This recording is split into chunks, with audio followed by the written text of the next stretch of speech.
close your eyes with me for just 5 seconds? And would you please think of the people who have deeply cared about you in your life? People who have basically loved you into being.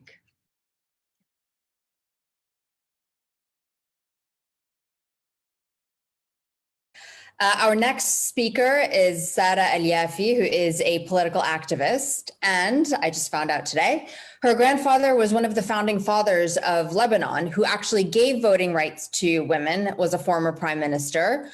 Interestingly, though, Sada herself grew up in an apolitical household and said that up until she was 16 was not really aware of the political dynamics surrounding Lebanon until she picked up a book that changed her life called 50 Years of War. And upon reading that book, she found herself asking people around her, how can you sleep at night when there is so much injustice happening every day and everywhere? That questioning got her into political science and then on to the Kennedy School where, fun fact, she actually went with my sister that I also just found out today. And that trajectory got her where she is today, fighting for justice on multiple fronts. Sada, thank you very much. Thank you so much. So I'm going to ask everybody, I saw the number earlier, 430 participants right now, along with the guests. If you could please close your eyes with me for just 5 seconds. And would you please think of the people who have deeply cared about you in your life? People who have basically loved you into being. A few seconds of contemplation. I think the people you're thinking about, that you chose to think about, are predominantly those that gave really deep meaning to your life. And life does well to put them in our path because somewhere they wish to keep us out of harm's way. So I'd like you to hold them in that space and walk with me for a bit as I talk to you about two different stories before I delve into what I really want to tell you. Here is a story, and it's not my story. So the moment after the explosion, I'm holding the hand of my 3-year-old daughter and watching a fire from in the port of Beirut from our living room window, and which is across from the port. I'm unsure what to do, but then I hear planes, or I thought I heard planes, because it's a claim that's been corroborated by thousands and thousands of survivors of the August 4 explosion, but hasn't been corroborated by any evidence per se. But the planes that I'm hearing are loud. And if they're loud, from my own experience, I know that it means that they're flying low. Because I've lived and I've survived the Lebanese civil war, and I know what I'm supposed to do when planes fly this low. I have to run to the center of the apartment, usually the hallway, away from the sides of the building in order to protect myself from any blast. Differently from the Civil War, this time I am not alone. I have my 3-year-old daughter with me. So I ask her to run in front of me to the hallway. And as we are running, the explosion occurs. And we are caught in the extreme channels of what we understand today are blast waves, channeled in a narrow corridor. In hindsight, actually, it's apparent that more people seem to have survived by staying in the main rooms of the apartments rather than those who, as per the Civil War rules, ran to the hallways for protection. It seems that this explosion was different from all the explosions I once knew as a child. Does every explosion have its own directives? I didn't know the directives to the largest non-nuclear explosion in the world.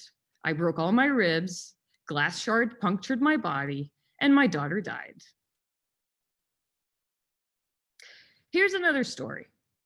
The moment after the explosion, I try to help a devastated mother find her 29-year-old missing son. She and her other son have been frantically looking for him all night long, going from hospital to hospital frantically, and getting turned away at the door because of how crazy that night was. Forcefully turned away due to the madness of what this explosion had incurred. Now they're standing outside of a hospital, pleading at 3 a.m., almost sure that the son and the brother, this basically the same person, is in there. I find out about the case from my own brother, who's friends with the two sons. I end up calling the head of the ER, who's a contact of mine, and he says, send me his picture. I'll take care of it at 7:30 a.m. as soon as I'm back. These 4.5 hours will be the longest 4.5 hours of this mother's life. At 7:30 a.m. on the dot, I call the doctor. Good news, he says. The morgue technician reverted back. The young man you're looking for is not in the morgue. Thank goodness.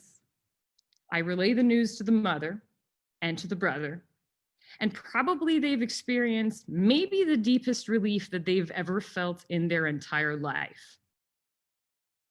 I tell them that the doctor will keep looking for their son, for her son, for his brother, in other hospitals through an internal ER network, and they'll circulate his picture. They're so grateful, and they say this sentence that I think I will never forget in my life. By the way, he has a beard now. He's clean shaven in the picture, but he has a beard now. And it's like a brick had hit my throat, because I know that the beard makes a difference.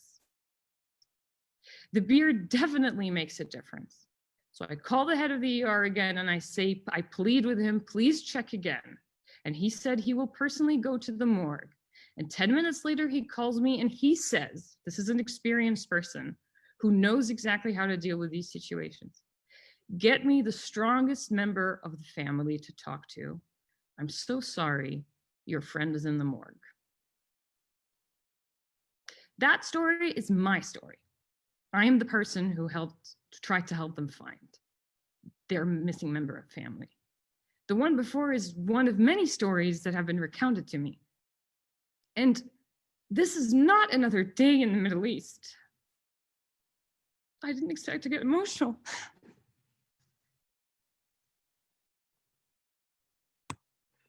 Wow, I didn't expect that.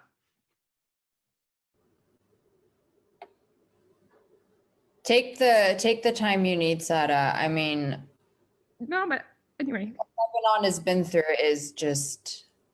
This is the largest non-nuclear explosion in the history of the world, and it's a crime against all humanity. And it is not a Lebanese problem. This is a human problem. It's true that the Lebanese people have been forced to live in a world where so many powerful parties profit from their murder, while just shrugging away any concern for their constant misery.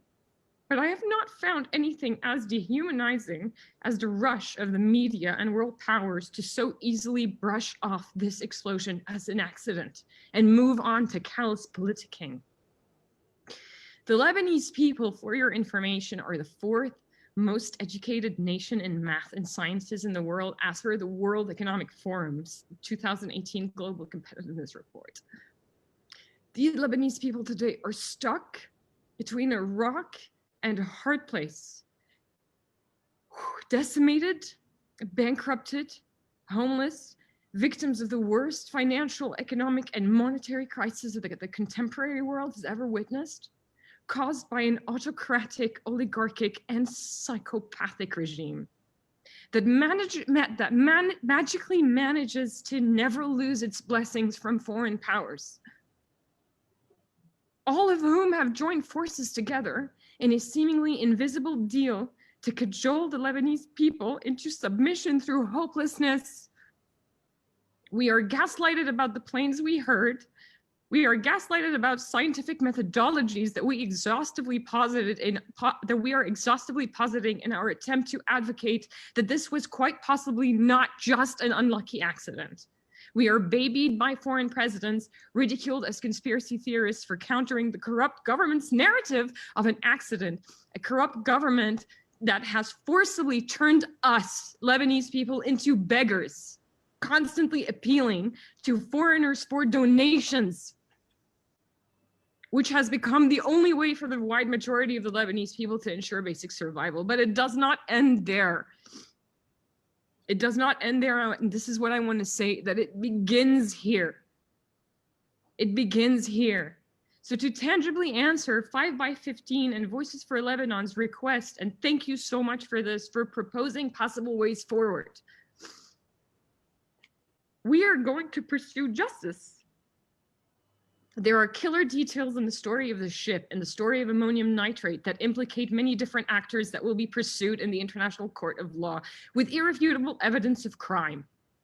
While this Russian-owned Roses ship was indeed transporting ammonium nitrate on board of its, by the way, Moldovan blacklisted flag of convenience ship.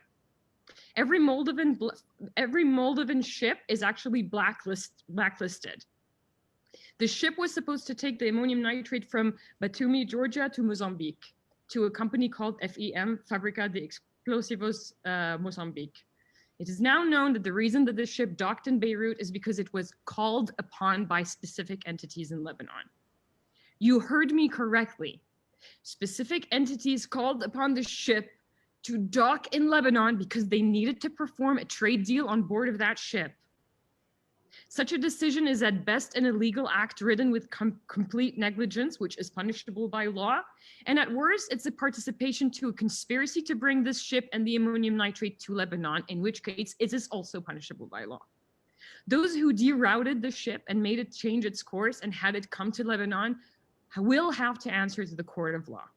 Who convinced them? Who pressured them? Who incentivized them? Yeah, there are names.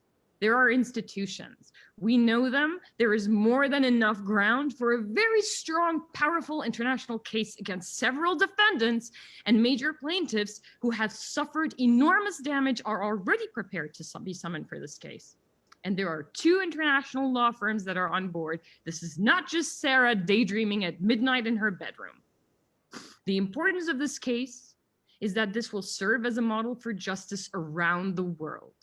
Because everywhere in the world, people are under the impression that if higher powers are at play, then citizens of the world are rendered powerless and forced to accept sociopathic hands that have been dealt to them. Well, not this time.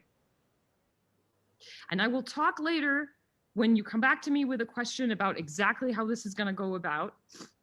But I would like you, before I leave you, to think again of the people that you thought about at the beginning of my talk, who have cared about you and wanted what was best for you in your life.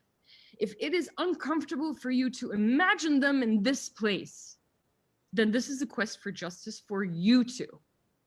If you would want power and justice to be served to you and to your loved ones, then it is worth it to understand that this is a plea of justice on your behalf as well. So we will be partners. And to those saying that they're already starting to kill witnesses and whistleblowers, well, guess what? They cannot kill 4 million people, even if they have tried. Thank you.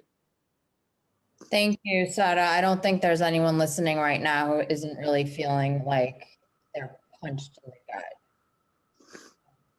The level of, emotion, justified passion. I think, I'm very familiar with trauma, having covered war for so long, but it's very different to see trauma on the faces of people when you see how it actually physically alters their features. And this is something that Lebanon has been going through for way, way, way too long.